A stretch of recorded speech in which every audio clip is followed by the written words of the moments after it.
Halo pemirsa, apa kabar Anda hari ini? Senang sekali saya Anti Arjanti bisa hadir kembali untuk menyapa Anda pemirsa seperti biasa dalam program acara Ngobrol Santai yang akan tayang di depan Anda selama 1 jam ke depan. Dan pemirsa, kali ini kita akan mengangkat sebuah tema tentang kebudayaan kembali pemirsa ya. Ini ada pecinta Tosan Aji di Kota Batu ya pemirsa. Dan pemirsa, tahukah Anda di Nusantara ini banyak sekali pecinta keris atau Tosan Aji. Namun ternyata banyak pecinta Tosan Aji dan mereka lebih memilih untuk pribadi atau berdiri sendiri. Padahal di antara mereka seringkali bertukar pusaka maupun bertukar pengetahuan tentang pusaka. Nah, dalam kondisi seperti itu, tentu di Kota Batu ini ada gagasan untuk membuat komunitas ya atau perkumpulan yang mengangkat tentang Tosan Aji pemirsa. Dan saya telah bersama dengan salah satu anggota paguyuban Tosan Aji di kawasan Kota Batu bersama dengan Pak Dwi Santoso. Siap. Assalamualaikum Pak Dwi Santoso. Waalaikumsalam Mbak. Selamat siang. Om Siap Swastiastu. Namo Buddhaya, salam kebajikan, salam budaya, rahayu, rahayu, rahayu. Oke, kabar sehat hari ini Pak Dwi ya? Sehat, sehat walafiat. Luar biasa ya. Pak Dwi Santoso, kali ini kita akan mengangkat ini ya, tentang Tosan Aji ya. Iya. Menarik nggak menurut Pak Dwi ini untuk dibahas? Sangat menarik, sangat menarik. Karena Tosan Aji salah satu warisan dari leluhur kita juga. Oke, dan tentunya harus perlu dibudayakan ya ini ya, sampai betul. Nanti ya. Oke, Pak Dwi Santoso, ini saya dengar-dengar ini Bapak ini selaku ini ya, salah satu anggota paguyuban Tosan Aji di Batu ya? Iya. Apa sih nama paguyubannya Pak? Saya adalah salah satu anggota paguyuban Tosan Aji di Kota Batu yang bernama Sangga Braja. Oke, Sangga Braja. Iya. Apa itu, Pak? Sangga Braja sendiri itu adalah paguyuban Tosan Aji atau pecinta Tosan Aji dan pelestari budaya di Kota Batu. Itu. Sejak kapan itu, Pak Dwi? Untuk Sangga Braja ini berdiri? Sangga Braja itu berdiri 2015-2016 kalau nggak salah itu berdirinya. Cuma saya masuk itu kisaran tahun 2017 akhir itu saya masuk 17 tahun ya masuk. Oke, Tosan Aji ya ini ya. Ini iya. Apa saja sih bentuk kegiatan dalam perkumpulan Sangga Braja ini Pak Dwi? Selama Pak Dwi menjadi anggota mulai tahun 2017. Iya. Sebetulnya dari paguyuban Tosan Aji Sangga Braja ini adalah salah satu kumpulan dari orang-orang yang mencintai atau mempunyai Tosan Aji, yaitu keris atau tombak. Oke. Jadi di situ kumpulnya orang-orang yang mencintai Tosan Aji atau yang mempunyai Tosan Aji, yaitu tombak atau keris. Seperti itu. Nah, kalau Anti boleh tahu ini ya Pak Dwi Santoso, untuk biasanya masyarakat yang mereka tuh mempunyai keris atau memiliki tombak itu mereka asalnya dari mana sih Pak? Memiliki benda pusaka itu? Iya, kebanyakan untuk mereka yang mempunyai pusaka, yaitu keris atau tombak, itu berasal dari dari warisan atau peninggalan orang tua atau simbahnya atau buyutnya yang turun-temurun, mungkin seperti itu. Berarti biasanya mereka ini bersifat turun-temurun ya, iya, mereka mendapatkan pusaka ini ya. Iya. Kalau untuk dari anggota Tosan Aji, anggota dari perkumpulan Sangga Braja yang di Kota Batu ini di mana untuk kantornya, kantor sekretariatnya? Kantornya di Jalan Ikhwan Hadi, Ngaglik sini ya, Ngaglik sini. Kegiatannya apa aja biasanya ini? Untuk kegiatan kami adalah biasanya ngumpul untuk saling sharing mengenai perawatan Tosan Aji, terus bertukar pikiran mengenai bilah atau dapur keris. Dapur keris? Apa itu?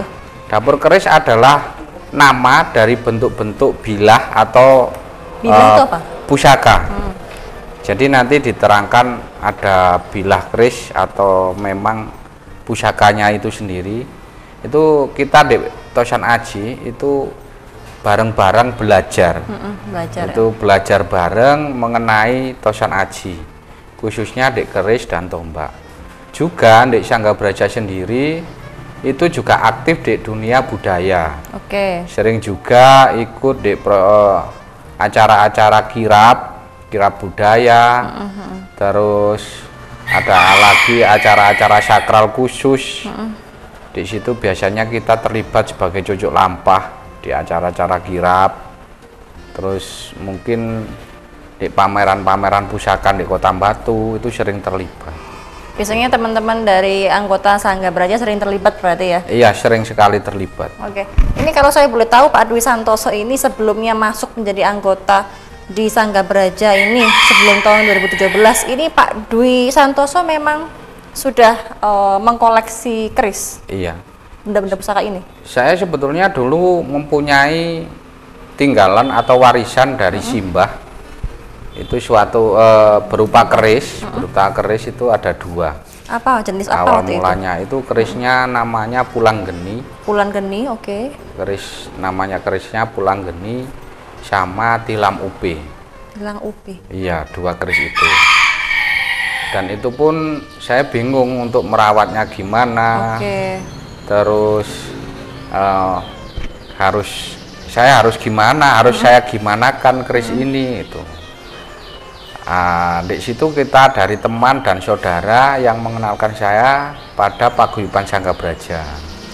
Maka dengan keingintahuan saya dan keinginan saya untuk bisa merawat keris, saya masuk dan bergabung.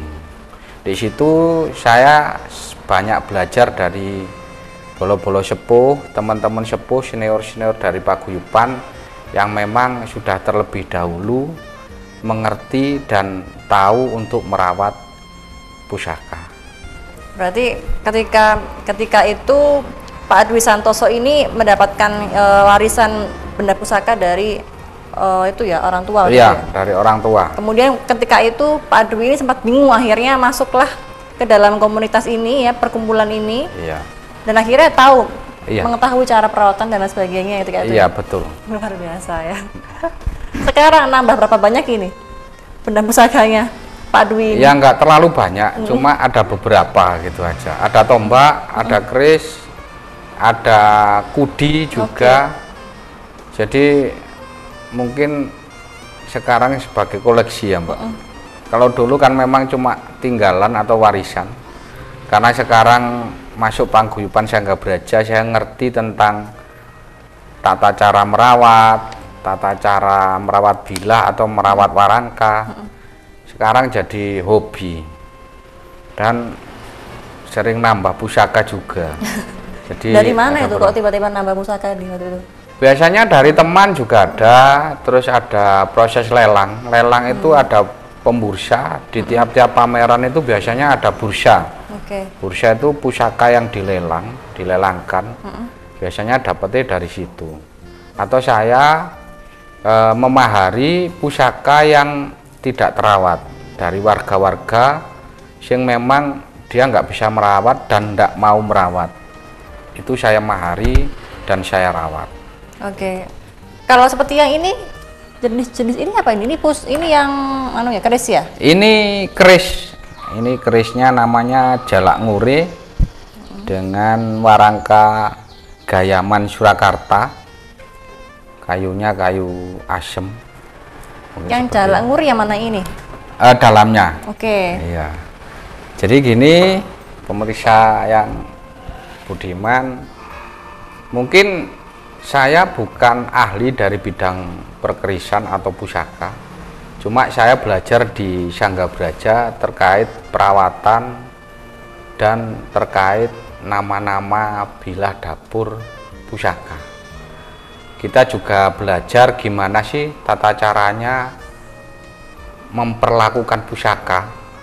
Jadi pertama-tama pusaka itu untuk membuka suatu bilah pusaka itu ada tata caranya tersendiri. Jadi dengan ini ibu jari yang menekan warangka. Ini untuk melepaskan atau melepas warangka dari suatu bilah pusaka. Pertama-tama kita kasih penghormatan dulu kepada empu dulu yang membuat, karena membuatnya dulu biasanya itu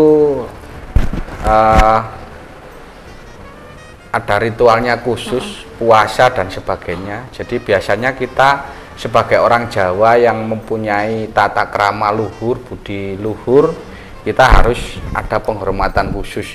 Di situ kita hanya menaruh pusaka dulu di kending ini. Ini bentuk penghormatan kita atau salam kita kepada empu yang telah membuat ini. Sesepuh gitu ya.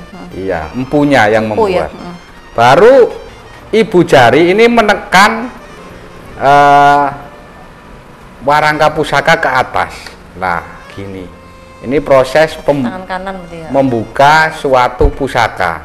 Baru kita cabut warangkanya. Gini.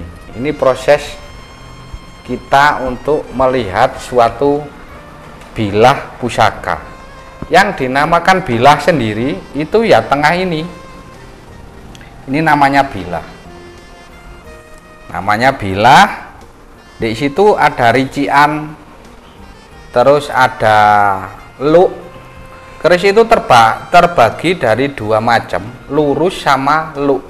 Luk itu yang berkelok-kelok. Ya, kalau ini termasuk yang lurus.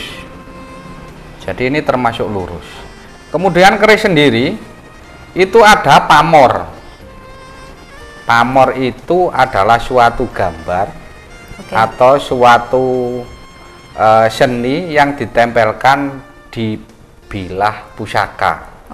Ini gitu. Perbincangan kita terputus dulu ya di pamor ya. Siap. Pak Dwi Santoso ini mau udah yang lewat. Siap. Tetap dalam program acara Ngobrol Santai. Usai jeda, jangan kemana-mana pemirsa.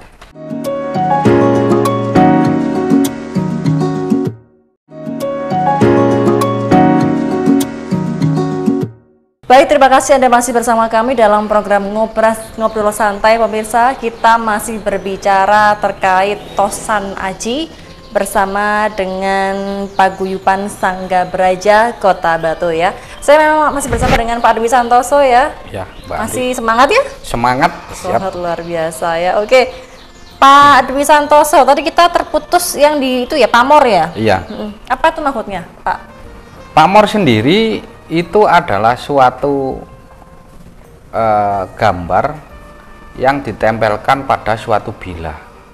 Pamor sendiri itu adalah suatu bentuk perwujudan atau bentuk doa yang disematkan dan ditempelkan kepada bilah pusaka. Itu pasti setiap bilah pusaka pasti ada sendiri ya pasti. Ada ya? Pamor sendiri-sendiri, tapi tidak juga. Ada pusaka yang tidak mempunyai pamor.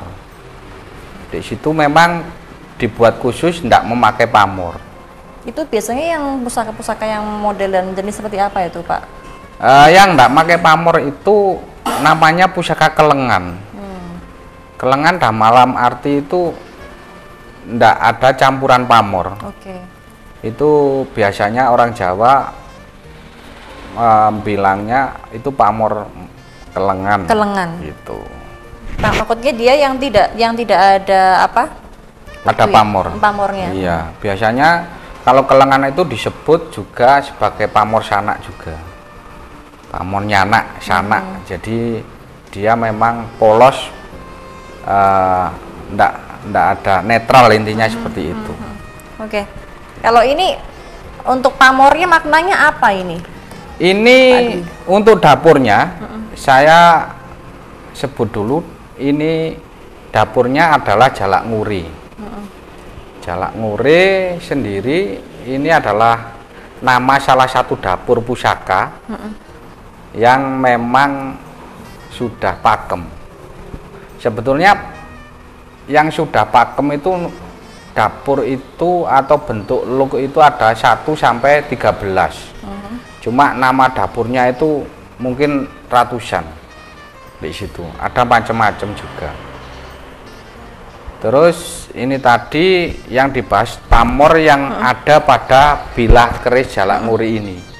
Di sini ada guratan panjang ke atas Terus ada titik 2 kanan kiri, di mana kalau seperti ini itu dinamakan pamor bonang serenteng.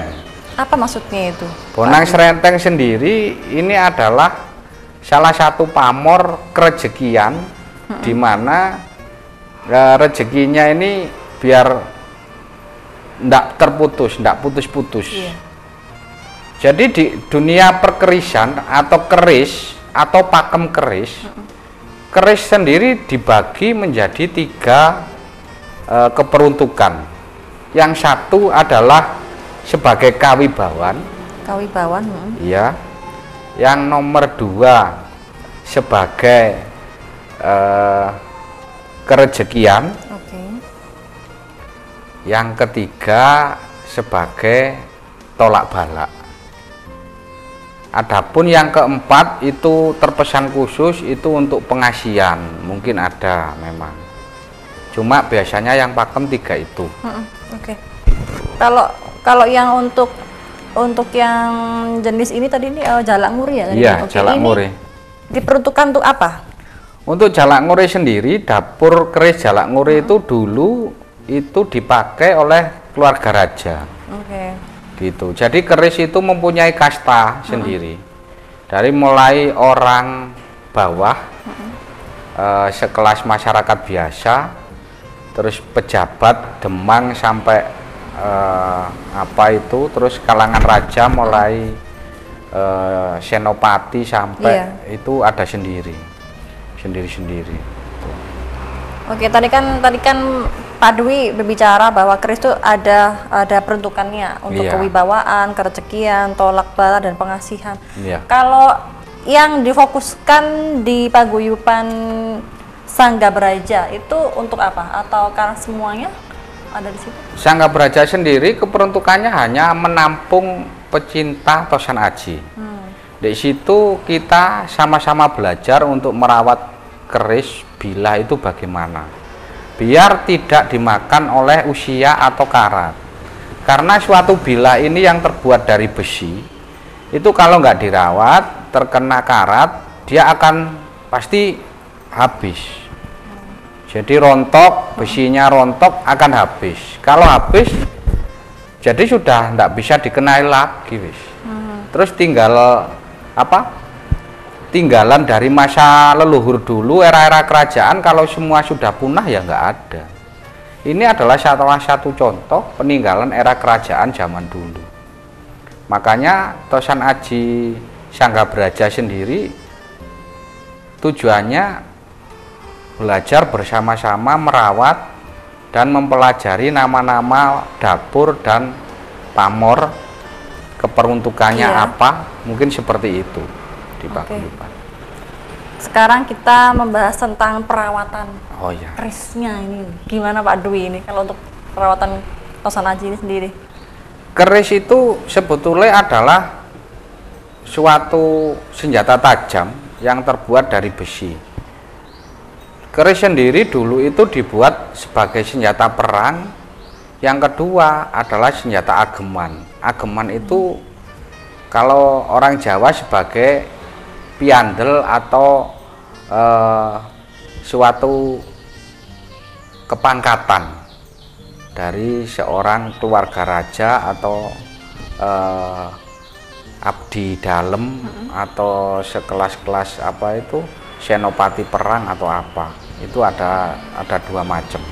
Untuk perawatan besi itu kan identik dengan karat kalau nggak kita rawat. Jadi untuk perawatan sendiri biasanya kita itu ada proses mutih. Mutih itu dimana proses pelepasan karat dari bilah atau dari besi, dari besinya. Di situ biasanya kita memakai air kelapa. Oke, pakai air kelapa yang mutihnya. Iya, air kelapa sama namanya pace. Pace itu nanti diparut, terus peresanya dicampur dengan air kelapa untuk merendam bilah pusaka ini sampai benar-benar karatnya terangkat atau terlepas dari bilah besi ini. Berapa lama biasanya untuk proses ini mutihnya? Untuk Ketika proses, direndam di air kelapa itu. iya, untuk proses sih macam-macam. Kadang kalau karatnya cuma sedikit, 2-3 hari sudah lepas dan udah sampai bersih. berhari-hari begitu berarti ya? Bahkan berminggu-minggu, Oke. tergantung karat yang menempel gitu. Oke. Berarti kalau yang di paguyuban Sanggar Braja sendiri itu kan setiap anggota dia memiliki keris masing-masing, Iya. memiliki benda pusaka masing-masing begitu ya. Iya. Nah, kebanyakan dari para anggota itu apakah juga mereka banyak memiliki pusaka yang tanpa ada pamornya gitu, yang tanpa ada tulis. Pamor. Iya. Iya. Ada nggak sih? Ada beberapa juga yang mempunyai pusaka kelengan atau tidak berpamor. Ada banyak juga. Perawatannya juga sama ya, melalui Sama. proses mutih itu ya berarti Iya, ya. melalui proses mutih. Habis mutih ada nanti jamasan. Jamasa itu seperti apa? Jamasan itu proses pencucian pusaka, di mana pusaka itu tadi dibersihkan dari hal-hal negatif. Di situ memang ada proses sih, ada tata cara tersendiri yang dibuat atau dipakai. Lalu ada lagi proses mewarang. Mewarangi ini adalah melindungi bilah dari karat. Jadi warnanya kehitaman ini adalah pusaka yang sudah diwarang. Fungsi warangan adalah pertama melindungi bilah dari karat, kedua memperlihatkan pamor biar lebih jelas. Jadi di situ kalau diproses warang, pamor akan terlihat jelas. Jadi nggak cuma putih, jadi ada hitam dan ada putih yang bergambar. Jadi itu nama-nama pamor yang udah disematkan. Oke, kalau untuk yang proses yang mewarang ini berarti proses terakhir ya? Belum. Masih ada. Terakhir itu sidikoro. Sidikoro masih ada Ya. lagi. Ada lagi ya proses terakhir sidikoro itu, di mana sidikoro itu bermakna pengembalian kembali suatu bilah yoni kembali kepada awal seperti yang dibuat oleh empu. Jadi proses pengembalian keperuntukan. Jadi biasanya pusaka itu, ya mohon maaf, ada orang-orang tertentu memang yang memakai pusaka ini untuk hal-hal yang di luar nalar. Contohnya seperti apa? Mungkin ada ritual khusus untuk pelarisan, ada untuk pelet, ada dan sebagainya. Itu yang tadi yang termasuk dalam keperuntukan yang pengasihan tadi itu maksudnya iya, ya. Oke. Jadi dibuat hal-hal yang negatif Yang juga kurang baik, kadang. ya. Oke, ini ditahan dulu Siap. Pak Dwi, mau ada yang lewat tetap dalam program Remaja Ngobrol Santai setelah yang satu ini pemirsa.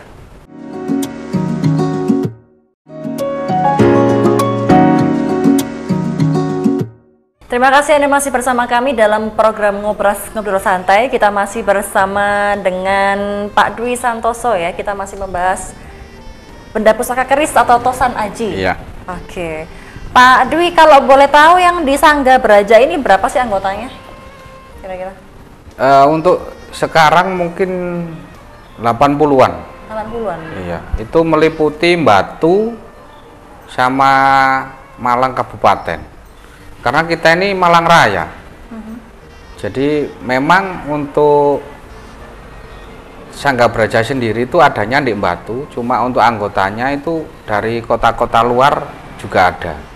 Oke, jadi ternyata banyak yang dari luar Kota Batu yang Iya. menjadi anggota Sangga Braja Sangga ini ya. Braja, iya. Oke. Lanjut ke ini ya, ke ini perawatan tadi ini ya Pak Iya. Dwi ya. Ada mutih, jamasan, mewarang ya, dan Iya. sidikoro. Nah, ini saya mau kembali lagi ke yang bagian mutih ini tadi ya. Iya. Nah, kalau yang untuk jenis-jenis keris yang apa itu tadinya yang yang Iya. berkelok-kelok itu biasanya kalau dia dalam proses mutih bisa sampai berapa lama? Kalau untuk proses mutih sih tergantung tadi berapa besar karat yang pada bilahnya. Itu tergantung. Kalau semakin tebal pasti semakin lama. Kalau Gitu. yang selama ini di paguyuban Sangga Braja pernah ada yang sampai karatnya? Ya, saya ada yang sampai 10 hari Oke. itu berendam. Itu yang lo? Yang lurus, Oke. lurus sama saja, sama saja. Tergantung karatnya. Kita dapatnya itu seperti apa. Kadang saya dapat dari pusaka desa yang berpuluh-puluh tahun tidak dirawat, itu karatnya udah tebel banget. Bisa sampai lebih dari 10 hari ya motifnya? Iya, itu motif itu berendam mungkin bisa sampai 10 hari. Dan kita tidak berani memakai zat-zat kimia. Sebetulnya ada sih zat kimia untuk mempercepat proses perontokan karat. Cuma itu tidak disarankan karena dia akan merusak bilah. Oke. Dia cepat, paling sehari 2 hari langsung bersih dari karat. Cuma nanti efeknya pasti bilah besinya pasti rusak, wis. Pamornya pasti rusak kena zat kimia. Dan tidak bisa dilihat lagi. Gitu. Berarti memang kalau untuk di Sangga Braja ini betul-betul anti terhadap zat-zat kimia yang menggunakan zat kimia ya? Iya, sebetulnya yang paling bagus tanpa kimia. Makanya kita di Sangga Braja itu berkumpul dan belajar bersama gimana kita merawat pusaka yang baik dan benar. Baik dalam artian merawatnya itu sesuai prosedur, dan benar merawatnya dengan proses atau dengan bahan-bahan yang alami tanpa bahan kimia. Oke. Kalau ini seputar yang jamasan kan tadi kan Pak Dwi menginfokan bahwa ini merupakan suatu kegiatan mencuci pusaka dan membersihkan dari hal-hal negatif. Iya. Itu mungkin ada doa-doa tersendiri untuk proses jamasan ketika itu. Iya. Terkait keris sendiri itu ada 2 proses. Proses yang memang biasa dilakukan adalah mutih sama mewarang. Itu adalah proses biasa yang dilakukan. Bahkan kalau kita pun tidak bisa, kita ada tukang warang atau tukang mutih, itu ada memang di beberapa tempat ada. Kalaupun kita tidak bisa, kita bisa menitipkan di proses tersebut. Cuma yang kedua itu ada proses di mana itu proses mungkin ritual suatu penghormatan yang sudah dilaksanakan dari empu-empu yang sudah dahulu, di mana di situ ada proses jamasan sama proses sidikoro. Mungkin yang saya ketahui seperti itu. Berarti ini sebetulnya ada ritual-ritual tersendiri ya dalam dunia perkerisan ini ya Iya. Mas Dwi ya. Biasanya seperti apa bentuk-bentuk ritual-ritual yang dimaksud? Iya, ini saya bisa menjelaskan sedikit, mungkin ada kurang lebihnya, mungkin saya nanti bisa dikoreksi karena mungkin keterbatasan saya, pengetahuan saya untuk Tosan Aji. Proses ritual dari suatu keris itu adalah proses pertama jamasan, di mana jamasan sendiri itu adalah proses membersihkan suatu bilah dari aura-aura negatif atau yoni-yoni negatif. Karena keris sendiri itu adalah suatu pusaka di mana di situ sama pembuatnya atau empu itu disisipkan doa. Doa keperuntukan. Jadi pastinya di situ ada yoni atau doa yang disematkan. Makanya di proses jamasan itu kita membersihkan dari hal-hal yang negatif atau hal-hal yang buruk, biar kita nanti merawat itu secara nyaman, tidak ada efek kesana kesini. Mungkin seperti itu. Yang kedua adalah proses sidikoro. Sidikoro sendiri adalah pengembalian tujuan semula atau tujuan awal, di mana memang keperuntukan awal ini keris yang untuk kerejekian ya biar kembali untuk kerejekian, yang prosesnya kawibawan biar kembali ke tujuan kawibawan, yang tujuannya tolak balak biar kembali ke tujuan awal tolak balak. Mungkin seperti itu. Oke. Berarti ini ya, meskipun ketika Pak Dwi ini mendapatkan keris dari desa yang apa itu sempat tidak terawat selama berpuluhan tahun lamanya ya mungkin ya. Itu untuk perawatannya juga sama, mulai dari mutih hingga sidikoro. Sama. Sama semua ya. Sama. Karena kita memang ada ritual-ritual pakem yang memang di situ udah ada di katalog perkerisan namanya ensiklopedi, di mana di situ ada panduan untuk merawat pusaka. Gitu. Saya tambah kembali, pusaka sendiri sebetulnya nggak hanya keris saja. Ini juga ada tombak. Oke, ada tombak. Iya. Tombak sendiri adalah suatu senjata perang juga dulu, juga ageman juga. Jadi tombak dulu itu dibuat senjata perang, juga dia terbuat dari besi aji dan logam khusus untuk pamornya. Jadi memang ini termasuk keluarga Tosan Aji juga untuk tombak.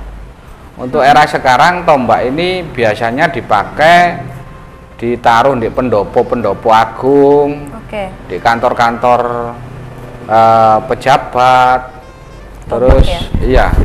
Kok ditaruhnya di tempat-tempat seperti itu, pendopo, di kantor-kantor pejabat untuk tombak? Iya, tombak sendiri itu adalah lambang suatu kegagahan, di mana sebagai cucuk lampah di situ mempunyai makna tersendiri, yaitu suatu tolak balak dan suatu kawibawan, mungkin seperti itu. Jadi tombak ini biasanya mempunyai lendean atau tongkat panjang, di mana biasanya ditaruh pada pojok-pojok atau sisi-sisi ruangan, atau pendopo agung, mungkin seperti itu. Itu berarti untuk lambang kegagahan atau untuk cucuk lampah tuh ya? Iya. Untuk saat ini tombak itu dipakai cucuk lampah, dipakai untuk cucuk lampah di keraton-keraton atau Kasunanan juga. Kalau ada ritual khusus itu ada proses kirap, cucuk lampahnya atau pasukan paling depan itu membawa tombak atau pasukan tombak, dan yang bertujuan menyingkirkan mara bahaya, mungkin seperti itu. Kalau untuk keris beda ya? Beda. Kenapa kalau tombak kan mesti kan untuk lambang kegagahan, untuk cucuk lampah. Kalau keris tidak seperti itu? Tidak. Cuma dari pamor juga dapurnya itu banyak yang mempercayai keris sebagai senjata ageman atau pusaka. Di situ hanya disengkelit atau ditaruh di belakang, memang sebagai suatu kegagahan juga kan di situ ya, ageman. Dari adat Jawa memang keris itu dipakai sebagai identitas orang Jawa, di mana biasanya ditaruh di pinggang, atau yang biasa dibilang disengkelit. Nah, gitu.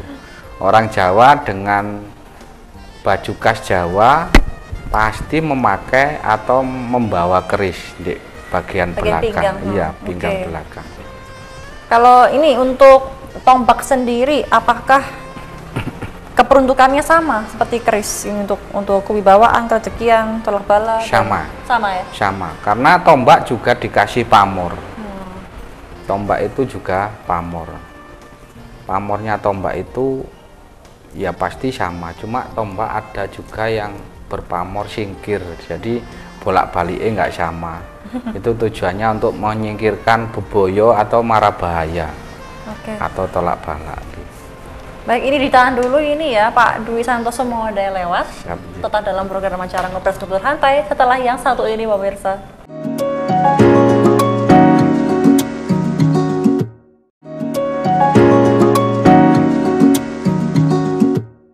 Ya, terima kasih Anda masih bersama kami dalam program Ngobrol Santai. Kita berada di segmen yang terakhir, pemirsa, di segmen yang keempat ya. Saya masih bersama dengan Pak Dwi Santoso. Ya, Mbak. Masih semangat ya? Semangat. Oke, Pak Dwi Santoso, saya mau ke pertanyaan selanjutnya ini, Pak, tentang keterkaitannya keris dengan kelengnik. Oh iya. Sebetulnya untuk klenik sendiri dengan keris itu beda jauh. Cuma seringkali keris itu dihubung-hubungkan dengan klenik.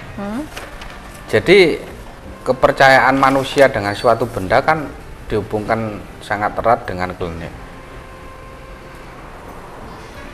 Walaupun tidak keris, kalau kita percaya suatu benda sebetulnya juga sama dengan klenik, kan seperti itu. Seperti halnya HP atau apa, kalau kita mempercayai juga sama dengan klenik.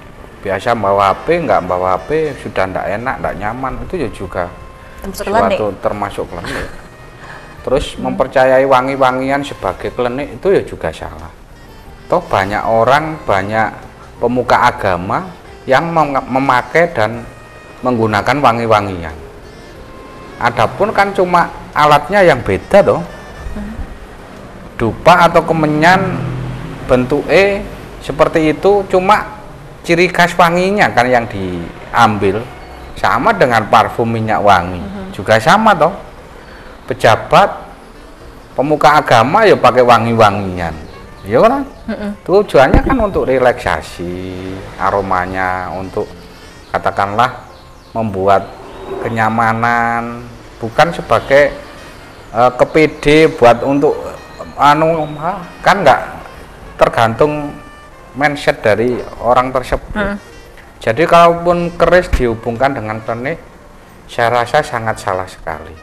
Karena keris, saya juga belajar di keris yang saya alami selama ini, saya memperlakukan keris itu juga dengan biasa, sama dengan benda biasa, cuma tata caranya saja yang berbeda. Seperti kalau kita merawat pisau seperti apa, merawat keris seperti apa, cuma beda di bahan atau beda di media. Untuk doa atau apa itu sama saja.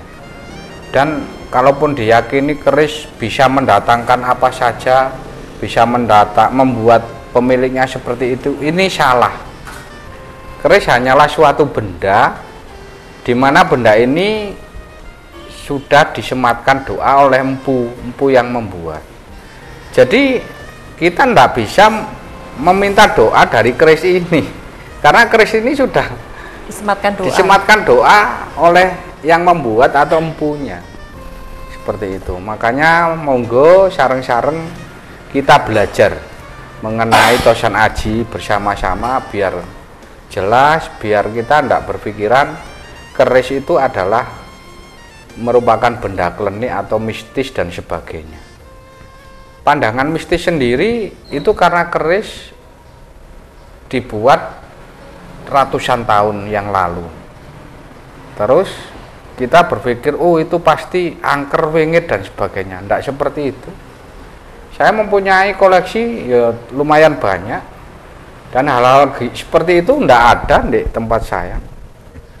Makanya mari kita belajar yang benar, belajar perawatan juga yang benar dan baik, biar kita bisa membedakan antara klenik dan keris.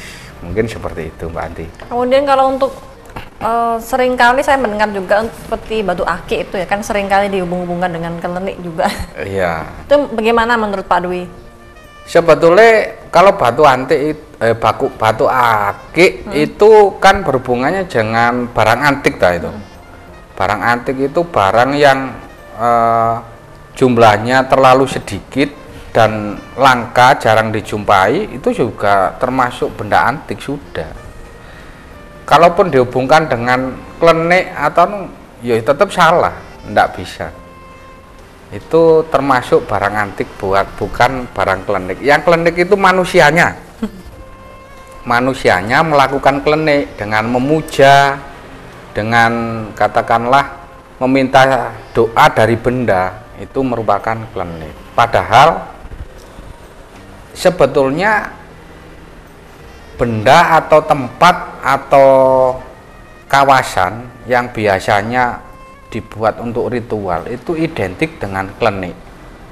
Contoh saja makam suatu kiai lah, macam suatu wali yang datang kan banyak. Ada yang minta untuk doa, memanjatkan doa, mengirim doa kepada wali tersebut. Ada juga yang bertujuan lain, meminta biar rezeki lah, meminta biar ini itu lah, kan manusianya sendiri yang anu Mbak Anti, bukan tempatnya tadi. Sama seperti keris, sama seperti benda antik, yang salah manusianya, bukan tempatnya, bukan bendanya. Mungkin seperti itu. Berarti selama ini perspektif dari masyarakat bahwa keris itu klenik ini ternyata itu tidak seperti itu ya? Iya, tidak seperti itu. Ya. Oke, baik.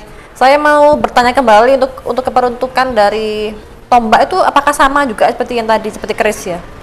Sebetulnya tombak sama saja. Tombak dan keris itu semua berasal dari besi aji yang dulu dibuat oleh sang empu dengan proses penempaan yang paling banyak, disertai juga proses pembuatannya dengan ritual yang bertujuan. Nantinya suatu pemiliknya ini biar bersifat baik, karena di pamor dan suatu bilah keris itu filosofi dan tujuannya gak ada yang buruk, semua bertujuan baik. Seperti keris brojol yang notabene berdapur lurus, dan di situ filosofinya keris brojol itu biar yang megang itu berlaku dan berperilaku jujur. Seperti lagi tilam UP, di situ ada penyempatan doa keris tilam UP itu biar rumah tangganya itu ayam tentrem atau tidurnya nyaman. Mungkin seperti itu. Enggak ada yang bisa gini lah, bisa terbang, bisa apa. Saya rasa enggak ada. Kita manusia modern harus pandai-pandai memilah mana itu suatu yang bisa dimasukkan logika atau enggak. Karena yang saya alami semua itu hanya berdasarkan cerita. Saya belum pernah mengalami secara nyata itu keris itu bisa gini, bisa begini, enggak bisa. Karena suatu benda, mungkin seperti itu Mbak Adi. Karena memang itu tetap itu hanya sebuah benda begitu ya. Iya, sebuah benda. Dwi ya. Oke, Pak Dwi, saya mendengarkan informasi kalau ternyata tombak itu juga sama ya, ada dua jenis kayak keris tadi ya. Iya. Itu kelengan, pamor ya. Sama-sama itu. Iya, tombak terbagi sebetulnya sama untuk tujuan tombak, dibuat tombak, cuma biasanya tombak itu ada yang dibuat memang untuk tolak balak, yang paling banyak untuk tolak balak untuk tombak. Jadi pamor singkir itu bertujuan singkir boyo namanya itu menyingkirkan mara bahaya. Oke. Gitu. Cuma yo kita nggak boleh percaya toh. Kalau bawa tombak itu bahaya pasti menyingkir, ya enggak seperti itu. Doa itu kan ada yang dikabulkan, ada yang tidak. Iya. Tergantung dari manusianya benar atau tidak dulu, baik atau tidak dulu. Untuk tombak sendiri di era dulu memang untuk senjata perang pasukan prajurit. Jadi kastanya mungkin di bawah keris. Di era-era sekarang tombak dipakai cucuk lampah, suatu kirap pusaka atau kirap-kirap kebudayaan, di mana kirap yang di barisan depan sendiri itu dinamakan cucuk lampah atau pasukan barisan depan, itu biasanya membawa pusaka tombak. Dan tombak itu dulunya memang yang bawa adalah prajurit, tentara perang. Kalau keris biasanya itu mungkin di atasnya lagi. Jadi untuk keberadaannya keris mungkin di atasnya tombak, seperti itu. Oke. Ada pesan-kesan yang mau disampaikan ke pemirsa Dharma TV yang ada di rumah, Pak Dwi, monggo. Iya. Untuk pemirsa Dharma TV, saya hanya ingin berbagi sedikit mengenai benda-benda pusaka atau benda peninggalan era kerajaan dulu, di mana benda ini sudah semakin punah, sudah semakin sedikit. Jadi makanya mari kita bersama-sama buat semuanya yang mempunyai pusaka dan belum bisa untuk merawat, tata cara merawat, tata cara untuk melindungi bilah dari karat. Monggo sharing-sharing berbagi pengalaman. dalam paguyuban Sangga Braja Kota Batu untuk melestarikan Tosan Aji biar tidak punah. Mungkin seperti itu. Baik, terima kasih atas informasinya Pak Dwi Santoso. Salam untuk teman-teman di Sangga Braja. Siap, matur nuwun. Sehat dan sukses selalu untuk Pak Dwi. Amin, ya. Siap. Baik, pemirsa Dharma TV yang di rumah, demikian sudah perjumpaan kita pada kali ini, dan saya Anti dan kerabat kru yang bertugas mengucapkan mohon pamit. Terima kasih, selamat beraktivitas dan sampai jumpa.